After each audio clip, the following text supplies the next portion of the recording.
In March 1946, the telegram came on a Tuesday morning, cutting through the stillness of a Europe that pretended the war was finished. Snow draped the Alps like a burial shroud, a cold lie whispering that peace had returned. It hadn't. I was stationed at Camp King, near Oberruzel, sorting through intelligence reports scavenged from captured German scientists, ghosts of a machine that refused to die, when Corporal Marcus Kappel stepped into my office with a look that cracked stone. "Torres," he said, his voice steady but his eyes hollow. "Pack light. We move in 2 hours." I'd known Kappel since North Africa. Steady hands, unbreakable will, a man who believed in getting his people home or dying trying. Seeing uncertainty flicker behind his eyes made my stomach twist. We gathered in a bunker under the camp. The smell of oil and dust thick in the air. 5 of us sat around a steel table, while a man in civilian clothes spread out photographs, his expression carved from granite. The images were stark. Mountain ridges half swallowed by fog, dark shapes etched into the rock, and bodies twisted into obscene geometry against wet snow. "Gentlemen," the man began, his tone clipped and practiced. "These are from a recently recovered cache connected to Operation Paperclip defectors. The location's designated Installation 7. It's not on any map. We believed it was destroyed at the end of the war." He paused to light a cigarette, the glow revealing hands steady as a surgeon's and fingers yellowed by chemicals, hands that had lived too long in dark rooms, dissecting horrors on film. 3 days ago, a French Alpine patrol vanished near these coordinates. Their final transmission mentioned discovering an entrance and hearing sounds from within. One word repeated before the signal died: unnatural. Corporal Ellis Varga shifted in his chair, his bulk nearly eclipsing the lamp between us. Croatian stock, Chicago-born, built like a dock crane but gentle enough to write his mother every Sunday without fail. "What were they doing up there?" he asked, voice low.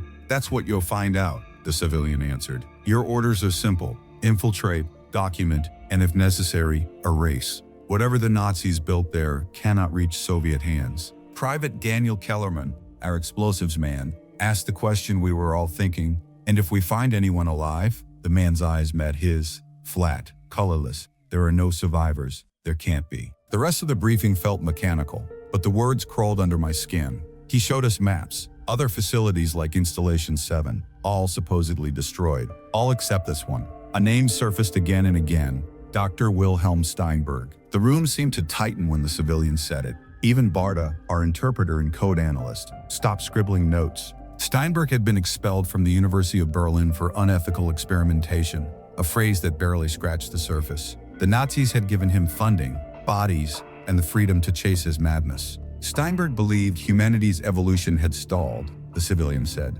crushing out his cigarette. He called his theory directed mutation, forcing the next stage of human evolution by design. The Wehrmacht funded him until Berlin burned. He leaned forward, voice dropping. "We thought his work died with the Reich. We were wrong. We left before sunrise." The convoy carved through the bones of Europe, villages reduced to ash. Civilians were erased from one past 16 to another 5 other active civilization. The world was long. It set a tension bearing with missing tanks unknown. The city, white, dive passage. Horace Barta drove the lead jeep, humming soft jazz to ward off the silence. He'd been with intelligence since Tunisia, spoke 4 languages, knew how to find things men wanted buried. I rode in the rear truck beside crates of rations, radio gear, and enough explosives to turn a mountain into a tomb. For 3 days, we drove through terrain that felt increasingly abandoned by God. By the time we reached the foothills, the roads had vanished beneath fresh snow. We left the vehicles at a shepherd's hut and continued on foot. The wind cut like razors, and the air thinned until every breath felt borrowed. The higher we climbed, the quieter it became. No birds, no insects, only the crunch of boots and the faint creak of our gear. On the 4th night, a blizzard pinned us inside a cave. It was Varga who found the first sign: scratches on the wall, fresh enough that flakes of rock still clung to the edges. He ran his flashlight across the gouges, revealing letters written in blood-dark smears. "God had us for Lassen. God has abandoned us." "Could be from the French patrol," Kellerman muttered, but he didn't sound convinced. Kappel knelt, brushing his glove along the grooves. "Not 3 days old," he said. "Blood still tacky. Someone was here. Yesterday, maybe less. We doubled the watch that night, but none of us really slept." The storm screamed outside while the mountains groaned like something alive beneath the ice. When dawn came, the world had gone white and silent again, but the feeling of being observed never left. The entrance to Installation 7, appeared exactly where the photos had marked it, half hidden behind a jagged ridge. Steel doors painted to mimic stone, but they weren't closed. One hung twisted from its hinges, the metal warped as though something had forced its way out from within. A smell drifted out, a blend of decay, chemicals, and something sweetly wrong, like fruit left too long in the sun. "Masks," Capel ordered. We slipped them on, the rubber cold against our skin. Even through the filters, the scent clung. Inside, the corridor stretched into darkness, hewn from living rock and reinforced with beams blackened by smoke. Faint emergency lights flickered, painting the world in sick yellow strokes. The air was heavy with moisture and old death. 20 meters in, we found the first body, a French uniform, torn open from throat to groin with surgical precision. The organs had been arranged around him, like pieces in a puzzle only madness could solve. His face was locked in a rictus of terror. "Christ almighty," Varga whispered. "What kind of animal?" "No animal," Barta cut in, crouching beside the corpse. He traced a gloved finger along one incision. "Too clean. These were made with scalpels. The others we found were worse. 4 men, each dissected, each arranged with grotesque intent. But it was the 5th corpse that froze us. He wore a blood-stained lab coat over an SS uniform. A Luger lay in his right hand. The wall behind him was painted with what remained of his skull." Capel pried the ID tag from the man's collar. "Dr. Wilhelm Steinberg," he read aloud. "Ring any bells?" Barta went pale behind his mask. Steinberg was biological division, genetic manipulation. We had him marked as dead in Berlin. The silence that followed was complete. Only the hum of the flickering lights and the soft drip of melted ice echoed in that corridor. Whatever Installation 7 had been built for, it wasn't over when the Reich fell. It had been waiting, sealed, patient, alive in the dark, and we had just opened its door. The deeper we went, the more the air pressed against our lungs, heavy with rot, and something chemical that clung to the back of the throat. The emergency lights pulsed unevenly, casting the corridors in a rhythm that felt almost alive, like the heartbeat of the mountain itself. Every sound echoed too long, bouncing down tunnels that seemed to stretch forever. The deeper we moved, the more it felt like the walls were closing in, as though the stone remembered everything that had happened here. Rows of broken equipment lined the walls. Glass tubes, shattered restraints, rusting metal gurneys, and faint scrawlings in German were still visible where someone had tried to scratch warnings into the steel. "Nicht öffnen, bleibst tot, don't open, stay dead." At 20 paces beyond the main junction, we found what had been a research chamber. Surgical tables were bolted to the floor, their leather straps torn clean through, the metal warped as if twisted by immense strength. Jars filled with murky liquid lined the shelves, their contents floating in slow motion. Distorted shapes that might once have been human organs, but now looked unrecognizable, like something half-evolved and abandoned mid-creation. Kellerman, our demolitions man, opened a steel locker and found stacks of files inside, each sealed in wax and labeled in tidy, obsessive handwriting. He passed them to Barta, who began translating, his voice a low tremor. "Evolutionary acceleration, controlled mutation, subject viability." He swallowed hard. They were trying to modify human physiology for endurance, regeneration, strength, directed mutation, just like the civilian said. The words hung in the cold air. Vargas stepped closer, his flashlight trembling as he scanned one of the photographs clipped inside a file. "Jesus," he muttered. They were testing on people. The image showed a man on an operating table, eyes wide open, mouth sewn shut, tubes snaked into his limbs, and his skin bore thick sutures where bones had been fused with metal rods. "Prisoners at first," Barta said, translating the handwritten notes. "Then soldiers, volunteers. When that failed, they moved to civilians." The last word seemed to echo all by itself. Capel's face tightened behind his mask. "This isn't research. It's butchery." I caught myself staring at the surgical restraints, the deep grooves carved into the metal by fingernails or claws, and realized these victims hadn't gone quietly. "Why would they leave all this?" I asked. "Why not burn it when they evacuated?" Capel didn't answer. He just looked down the corridor where the shadows thickened, then motioned for us to move. The next chamber was larger, a central laboratory built into the rock. The lighting here was worse, flickering erratically as if something was feeding on the electricity. The walls bore claw marks, long and deep,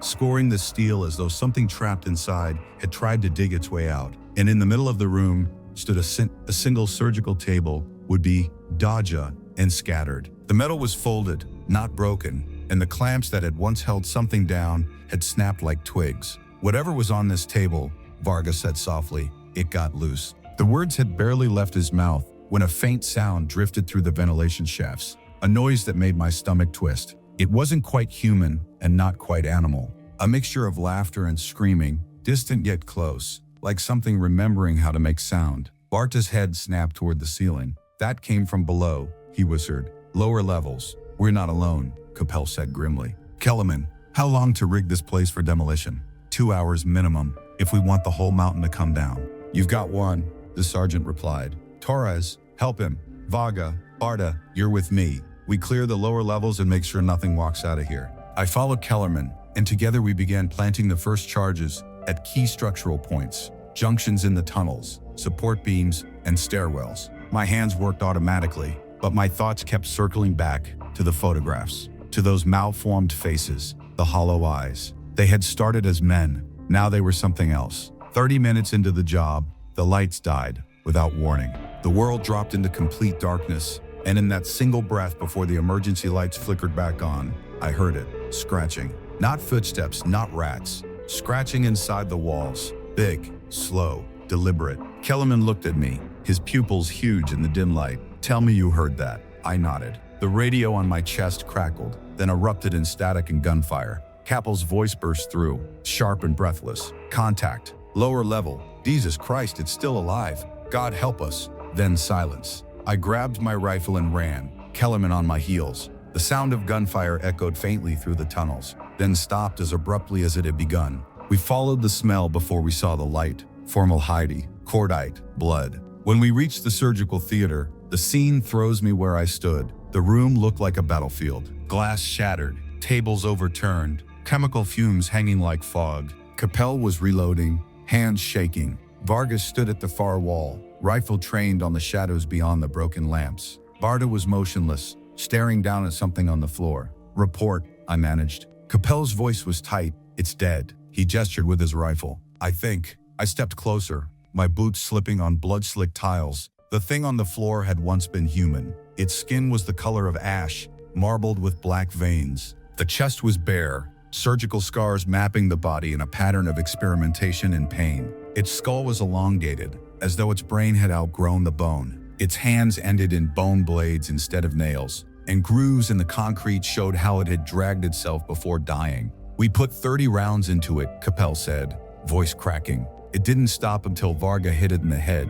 "Lucky shot," Varga muttered, though he didn't sound proud. "That thing took 3 to the skull before it dropped." Barta tore his eyes from the corpse. "It's one of Steinberg's subjects," he said quietly. "The journal describes them: enhanced endurance, pain suppression, regenerative ability. But this," he swallowed, "this one evolved beyond the limits of the others." Capel kicked a broken syringe across the floor. "Whatever they were building here, it wasn't meant to end." He gestured for us to move. "We finished the sweep, then we bring the roof down." While we secured the area, Barta continued translating the notes he'd recovered from a nearby office. His voice shook with every word. "Final entries. Steinberg writes that the project exceeded expectations. The subjects developed coordination, communication, they organized. February 3rd, 1945, the containment failed. The enhanced one staged a breakout. Steinberg ordered nerve gas released to kill them, but they adapted." "Adapted?"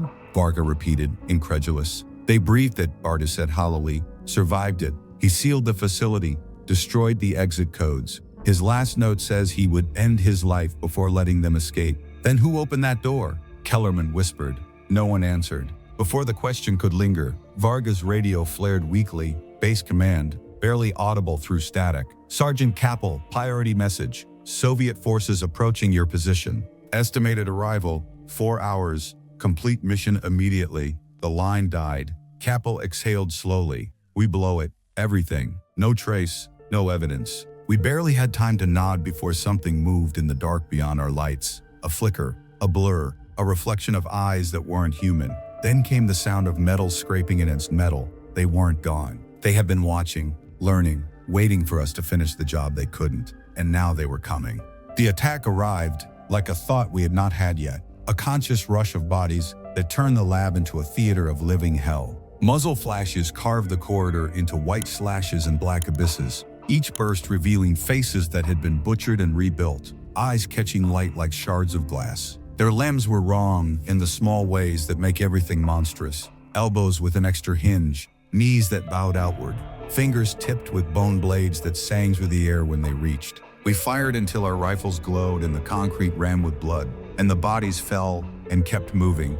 Muscular reflex stitched to damaged tissue so that death did not mean stillness. Capel barked orders like a man teaching survival in a burning room. Varga swung his stock like a club, cursing in his native Croatian. Kellerman fumbled for grenades as if the next one might be the difference between us and oblivion. Varda clutched Steinberg's journal like a prayer, reading aloud fragments as he could, words that shattered into the smoke and left us more naked to what we faced. One dropped through a vent and hit the surgical table with a wet impact, folding under its own mass, and then crawling like a thing mapping pain into motion. Varga emptied magazine after magazine into it until the weapon seared in his hands. Still it reached, blade fingers rasping concrete. I remember the rawness of my breath and the copper tang in my mouth as adrenaline made my palms shake. I remember seeing inside a skull that had been opened and expanded until bone thinned to a translucent lattice. A grafted mesh showed tissue and pale pulsing matter beneath a transparent patch.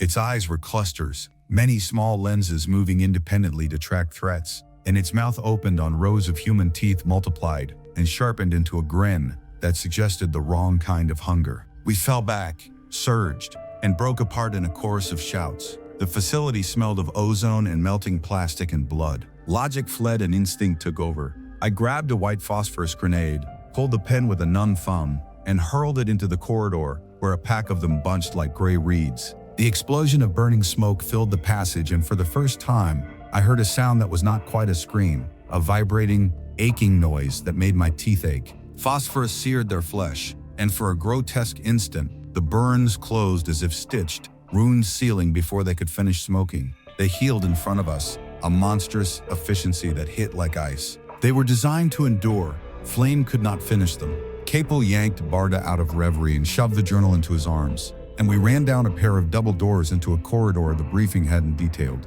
Behind one steel hatch was a nursery, small beds chained into place and murals of fairy tales reworked by a precise, clinical hand. Wolves drawn long with surgical instruments where teeth should be. Witches whose ovens had been annotated with diagrams instead of recipes. A child's crayon picture lay on a table, a family with too many arms and too many eyes, and in hidden strokes the words, Stark nach der Behandlung. I word Stark sang. Bardic gagged and sank. Kellerman swore and Capel put his fist to his face, as though he could block the image from lodging in his skull. We couldn't stay there. That room proved only what we already feared. No ethical horizon. Only the steady application of technique to bodies that had once been human. At a junction, Barda halted, fingers clawing pages of Steinberg's notes. He read of a level 5 containment protocol and an emergency lockdown that might still work. For a second, hope and despair were two masks on Capel's face. If the controls worked, we could seal whole sections. If we sealed them, we might buy time to collapse the mountain onto itself.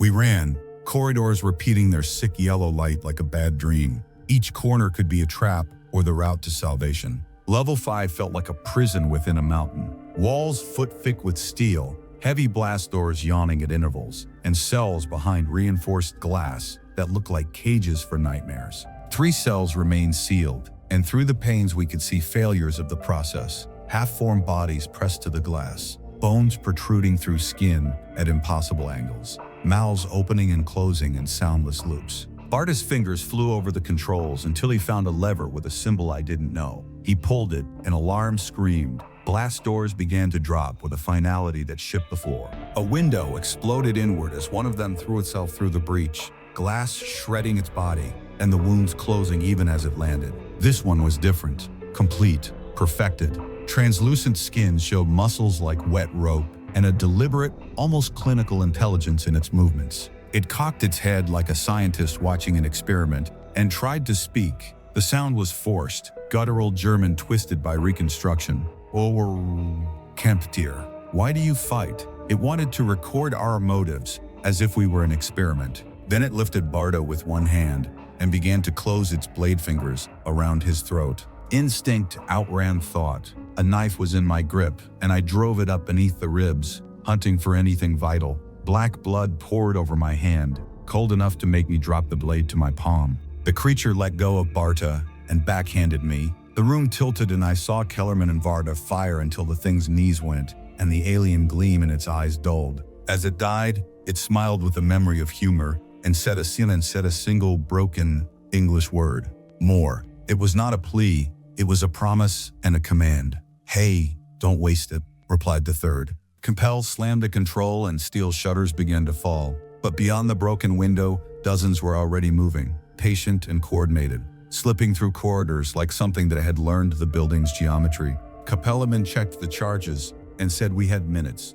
The maintenance shaft was our only shot, a narrow metal throat to an old mining tunnel, and, maybe, the open air. We crawled into that tube because the alternative was to hold and die where we stood. The metal seams bit our palms and knees bled. The tunnel smelled of old oil and colder things. Behind us, the facility screamed as doors slammed and the things answered with howls that matched the sound of machines tearing themselves apart. The maintenance tube spat us out into the mountain like a throat exhaling something foul. We tumbled into a snow-choked cave, and for half a second, the pale cold outside felt like salvation.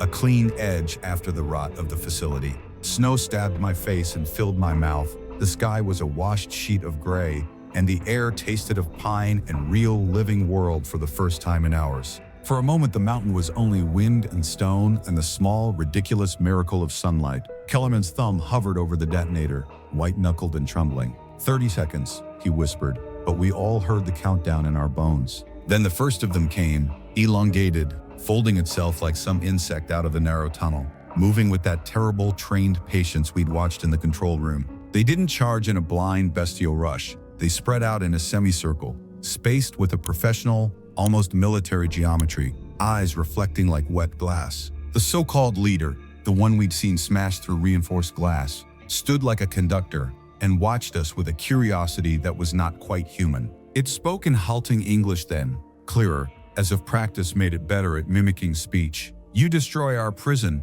it said. "We are free now." For a second, my chest unclenched with a slow, stupid hope. Freedom. Then reality slammed back. Kellerman cut the detonator and the ground answered like an animal in pain. The explosion hit with a violence that blurred sense into nothing. It wasn't merely a sound, it was a force that shoved the world sideways, a pressure that lifted our boots off the rocks and hurled us into a blizzard of stone and screaming air. Heat and pressure slammed through the tunnel first, a wall of flame and ripped earth that threw the creatures off their feet and sent them twisting into the snow. The mountain groaned and then collapsed, a living thing folding in on itself. And for a long hive moment, the avalanche was its own world, a white river that swallowed sound and shape and blurred the horizon into one moving wall. The detonation wasn't contained. It reshaped the face of the mountain.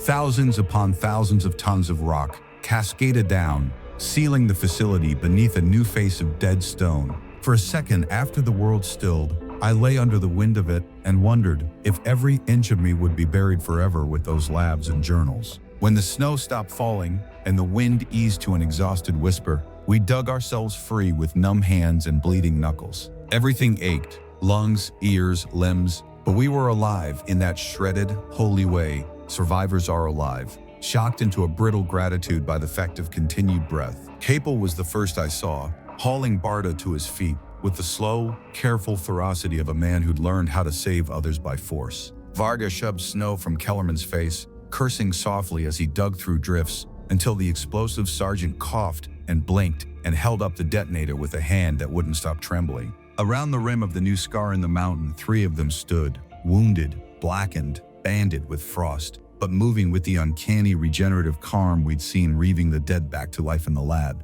They looked at us as if assessing pain or victory, and then they turned to each other and walked away. Not a mad, charging retreat, the motion was composed, almost ceremonial. They melted into the pines like ghosts with purpose, a bizarre integration into the forest's dark ribs. "Do we follow?" Varga asked, voice rough with something that might have been hope or rage. Capel's laugh was a dry, humorless sound. "With what? We're out of rounds and barely alive." We had accomplished the mission in the narrowest, cruelest sense. We'd destroyed their factory. The mountain had been sealed again by our own hands, but the price felt like theft from a ledger that never balanced. The facility was gone, but the knowledge was not. The things had been freed into the world, and that world was not prepared for what the Nazis had left behind. We salvaged what we could. The hut where we'd left the vehicles was not a hut. so much as a ruin. The jeeps were mangled beyond simple sabotage. Engines ripped out as if someone had pulled the heart from them and crushed it. The tires were shredded like paper.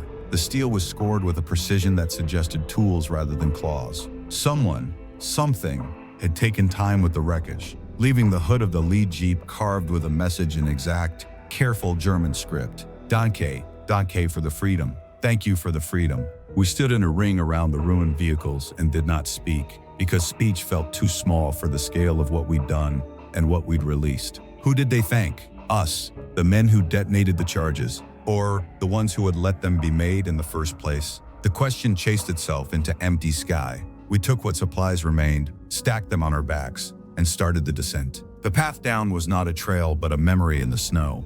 Our steps from earlier, now obliterated by the avalanche's new geometry. Every shadow felt like a thing watching. During the march back through ruined villages and flattened hamlets, the landscape seemed to have absorbed something of the facility's wrongness. Dogs that once wandered in packs were nowhere to be found, and people we passed in the wrecked streets looked through us, the way ghosts look through glass. At night, we camped in the shells of stone houses and kept watch in shifts, but sleep did not come evenly. Once I tried, and the memory of that creature smiling while it said more came like a needle through my skull and woke me in a sweat, heart ricocheting against my ribs. Our convoy finally reached an Allied checkpoint, and for the first time in days, we saw uniformed faces that did not look like the dead. But the relief was small, brittle. There were questions we could not answer without burning our tongues. The debriefing in Munich was a study in detachment. The civilian who'd sent us remained an immovable center of the meeting, his cigarette a metronome of denial.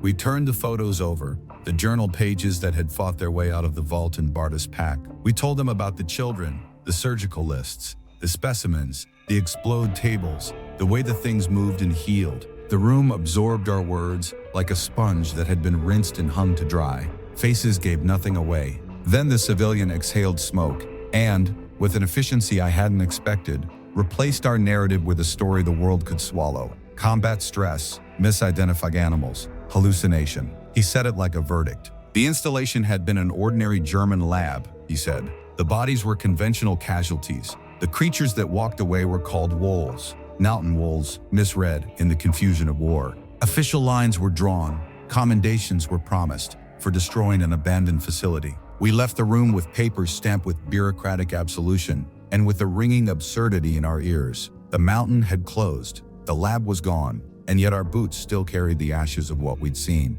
Each of us departed on other paths. Kappel sent to the Pacific, Varga back to Berlin. Barta disappeared into programs that move men and minds across oceans. Kellerman drifted home with a medical discharge. His hands, the hands that had set the charges and then witnessed the aftermath, would not stop shaking. I was assigned paperwork that would keep me far from mountains and moors, a desk job that the folks upstairs thought would bury the noise. It didn't. The image of the carved hood burned in my eyes, and the echo of their final word, more, refused to fade. The mountain had been sealed, but not the consequences. The things had left a message on our lives that would not be scrubbed clean by any official story. We reached the checkpoint at dawn 2 days later. 5 men who had gone into the mountain and returned as something else. The soldiers who met us looked through us like we were phantoms, faces pale in the early light, as though they could smell the rot of what we carried without ever seeing it. None of us spoke during processing. We answered only when ordered to,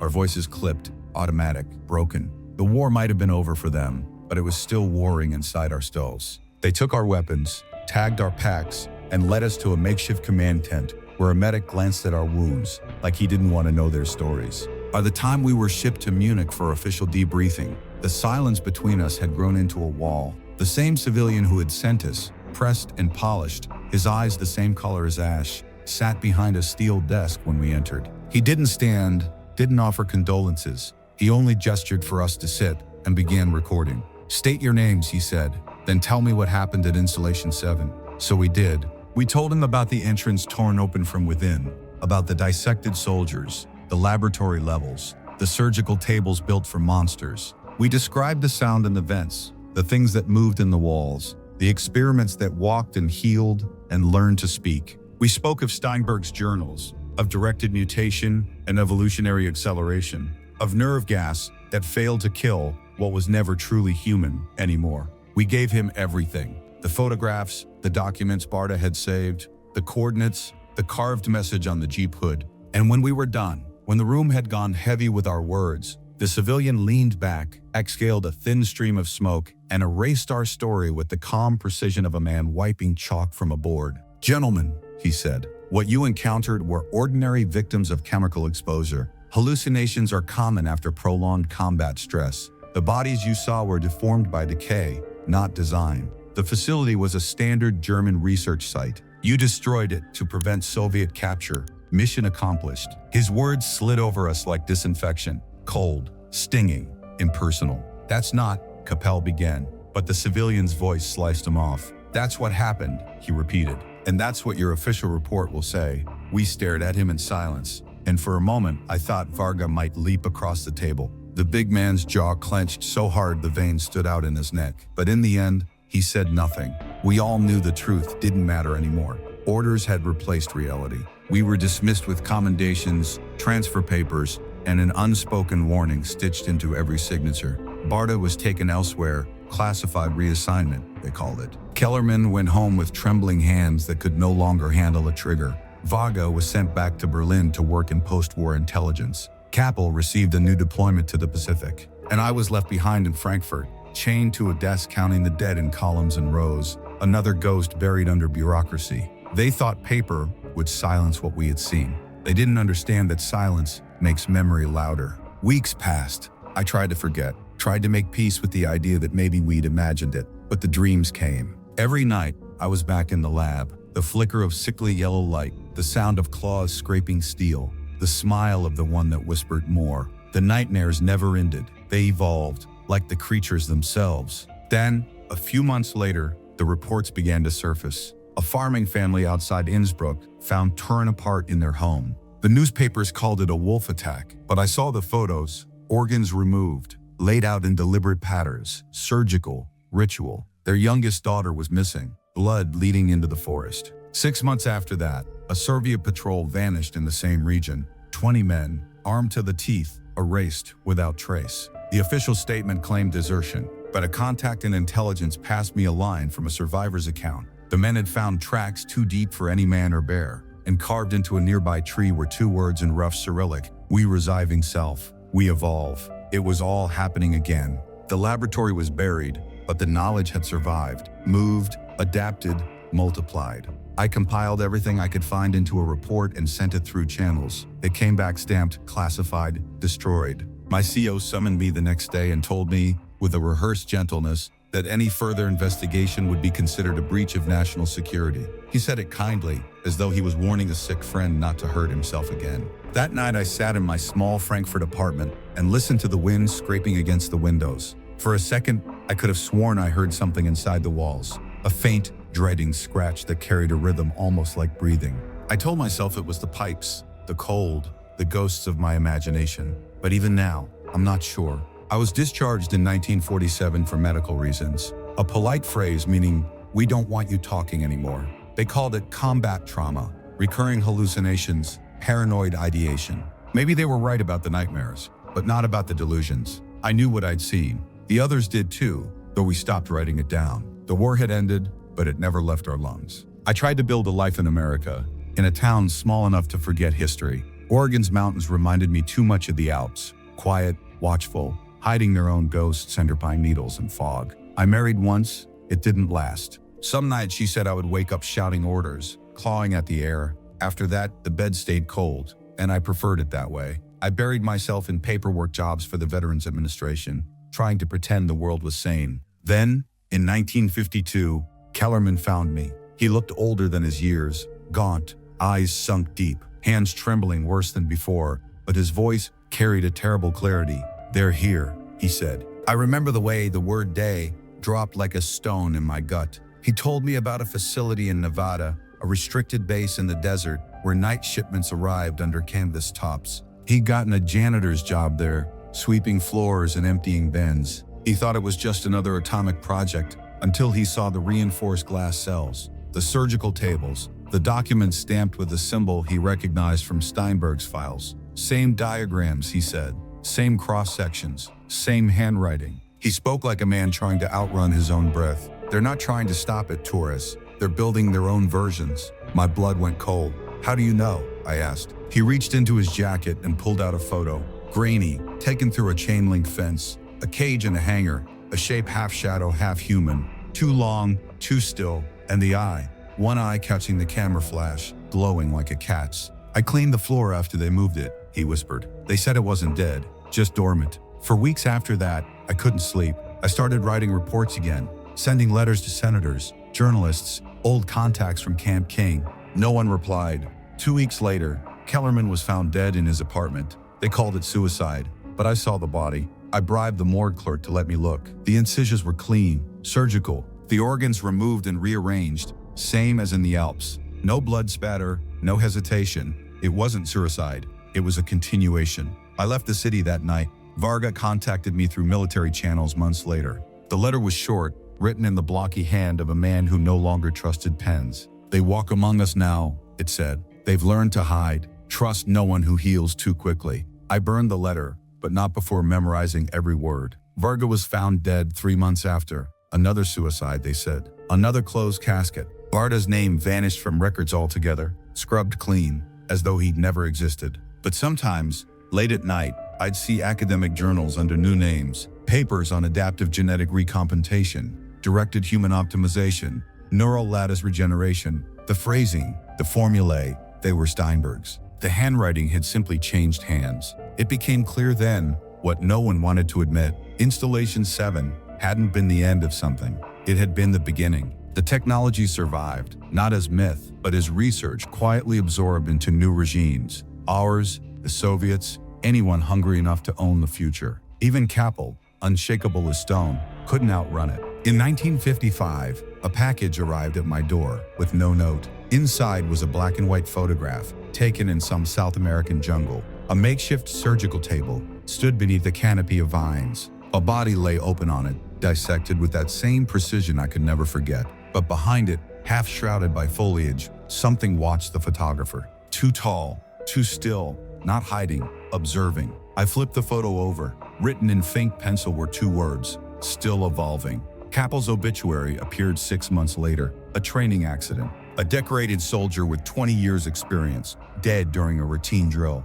They gave him a hero's funeral. I was the only one from our unit who attended. I stood by his grave as the flag folded and thought about the photo, about the way the creature's head had tilted, curious, unafraid, almost human. The photo was a dangerous. Every body was in danger. What a small thing the body had. What a small world. The war had what to do. I felt something move in my chest then. Not fear exactly, but recognition. We'd opened a door in those mountains. The world had stepped through, and it wasn't coming back. It's 1961 now, and my body's betraying me. The doctors call it cancer, though they can't name the type. They say my cells are mutating in ways they've never seen, like they're trying to rebuild something that doesn't belong. I don't tell them about the phosphorus smoke we breathed in the tunnels, or the black mist that clung to the walls of Installation 7. I don't tell them that sometimes under my skin I feel movement, like a pulse that isn't mine. Maybe it's punishment, maybe it's inheritance.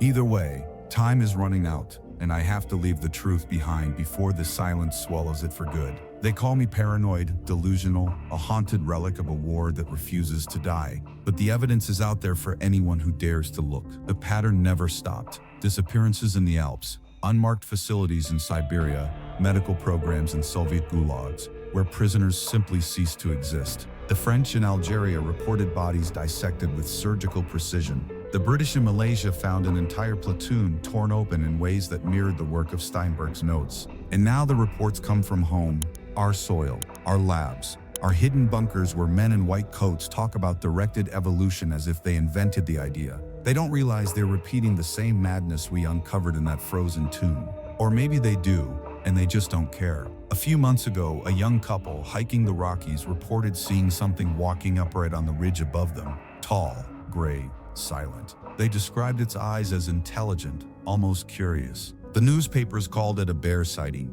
but I tracked the couple down myself. They were pale, terrified, the kind of fear that never leaves. They said it watched them for nearly an hour, studying them like a biologist studying specimens. When they tried to take a picture, their camera failed, electronics shorted out, the film scorched. It wasn't human, the woman whispered, but it remembered how to be. I asked if they'd kept anything. She hesitated, then pulled a hidden photograph from a Bible she'd hollowed out. The image was blurred, but I knew. The elongated frame, the patchwork skin, the fig surgical scarring across its neck, subject markings. It wasn't a descendant. It was one of the originals, alive after 15 years, unchanged except for the intelligence in its posture. The day after I left their cabin, government men visited them. I returned 2 days later. They were gone. House empty. No trace. Only a sealed note on the floor with my name on it. They found us. I've been collecting what I can since then. Documents, photos, maps, reports from every continent.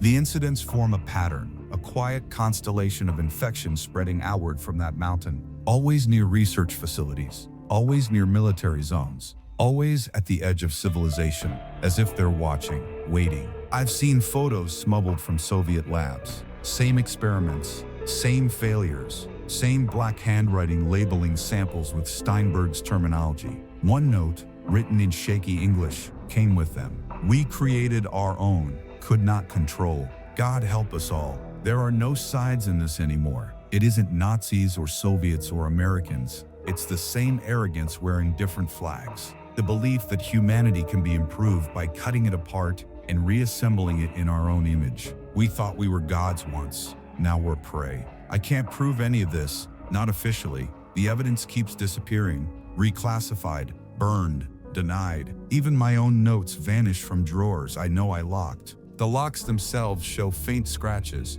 too high for any normal man to reach. Some nights I hear them, the scratching in the walls again. Slow, deliberate, patient. My neighbors blame rats, but I've seen the gouges. I've seen how the light hits them too clean, too methodical. They're letting me know they're still here, that they remember. This morning I found a message carved into my front door, written in the same hand that once marked the hood of that Jeep in the Alps. Danke for the Freiheit. Thank you for the freedom. The letters were cut deep enough to bleed sap from the wood. I traced them with my fingers and felt the same cold recognition I'd felt in 1946 when we opened that steel door. We didn't destroy their prison, we destroyed their cage. And now they walk among us, evolved, disguised, patient. They've learned to mimic us perfectly until the moment they choose not to. Maybe they already sit behind desks, wear lab coats, or walk our streets. Maybe they've integrated so completely that no one can tell where the line ends between what's human and what's next. I don't know if they're building an army or a future,